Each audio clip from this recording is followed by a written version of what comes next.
Hello po. Pasensya na po kayo. Ito yung napili kong filter. So guys, part 2 po ng life coach motivation na ginagawa ko.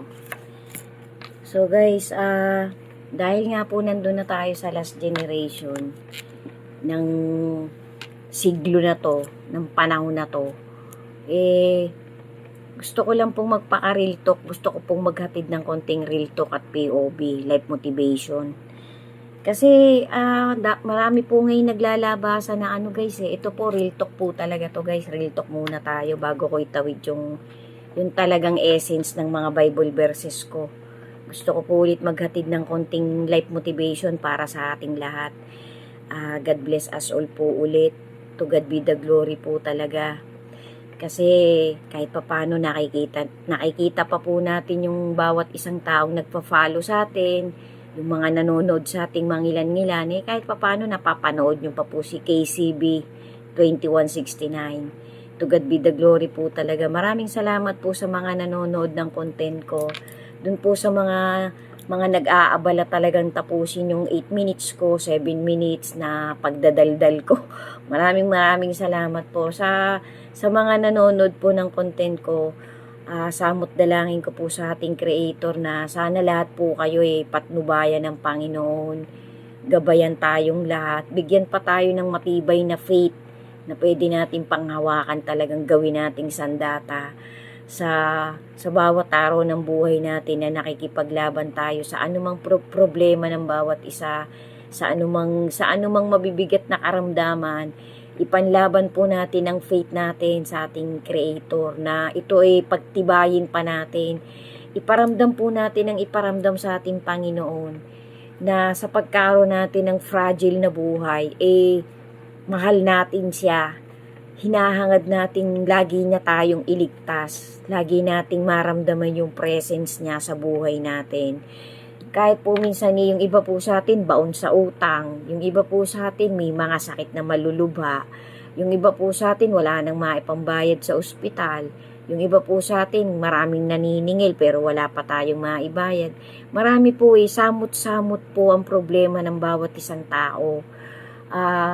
Yung iba po sa atin kahit mayaman na nagko-complain pa rin, nagrereklamo pa rin, para pong parang kung iisipin po, nakakahiya po sa Panginoon na sa kabila ng pagiging isang mayaman mo, nagagawa mo pang mag-complain. Samantalang yung iba walang pera, walang makain, may gustong kainin pero hindi niya mabili kasi bibibilin pa siyang gamot, may anak pa siyang pag-aaralin. Parang yung iba po kasi kahit mayaman na, napaka-ungrateful. Yung iba naman po hindi mayaman pero umaastang mayaman. Minsan kahit magkaot ang utang, makaporma lang, makapagyabang lang, masunod lang yung kapritsyo ng mga anak o ng sarili niya. Yung iba po, masunod lang yung bisyo. Samot-samot po yan guys. Dilat na po tayo sa samot-samot dahilan ng idinadaing ng isang tao. Sabi nga po ng Panginoon ang mismong Panginoon pong nagsalita, nasa Holy Scripture po yan guys. Bahala na po lang tayong magsaliksik. Kasi matatanda na po tayo guys. Napaka-matured na po ng mundong to, napakatanda na po ng panahon na to. Sabi nga po ang damit naluluma, pero ang salita ng Panginoon hindi. Ang salita po ng Panginoon noong unang siglo na ating Creator ay salita pa rin niya ngayong huling panahon natin. Hindi po nagbabago. Kung ano po yung inuutos niya noon, yun din po ang inuutos niya sa atin ngayon. Kung ano yung nangyari noong unang panahon, ay patuloy pong ginagawa ng mga tao ngayon. Sabi po ng Panginoon, hinahanap ko yung mga dating bagay.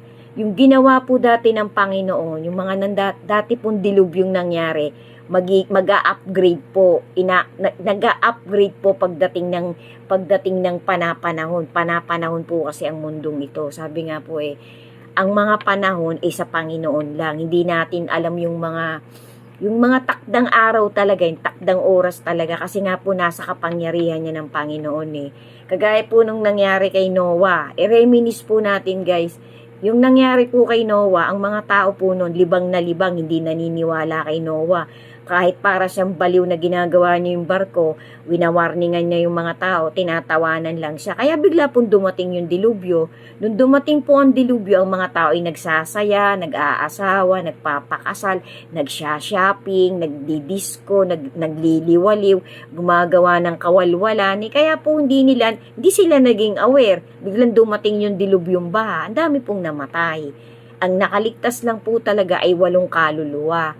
Yan po ay totoong nangyari. Ganyan-ganyan din daw po, sabi ng Holy Scripture, ng banal na love letter na ating Creator. Ganyan-ganyan po ang mangyayari pagdating po ng rapture.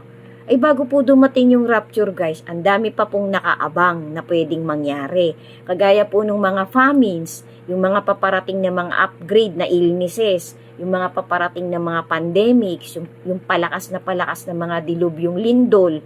Ang dami po yung mga iba-ibang gera, malalaki at maliliit na bansa. Lahat po yan paugong ng paugong, palakas po yan ng palakas hanggang sa dumating yung time ng rapture. Kailan pa po tayo mauuntog? Kailan pa po tayo magsisimulang baguhin yung trajectory ng buhay natin? Kagaya po nung napanood ko, lately lang po, mga weeks ago, yung mga iba pong may mga edad ng mga babae naghahanap ng mga mapapangasawa nila. Minsan po, mga iba po gumagawa ng content. Yung iba po naloloko, hinihingan sila ng pera. Mga foreigner pa po, pasintabi po. Kaya nga po, sabi nga po ng Panginoon, ang Panginoon po nagbibigay ng regalo. Mabuting asawa, minsan regalo po talaga ng Panginoon yan. Hindi yan hinahanap, usapong nadating yan.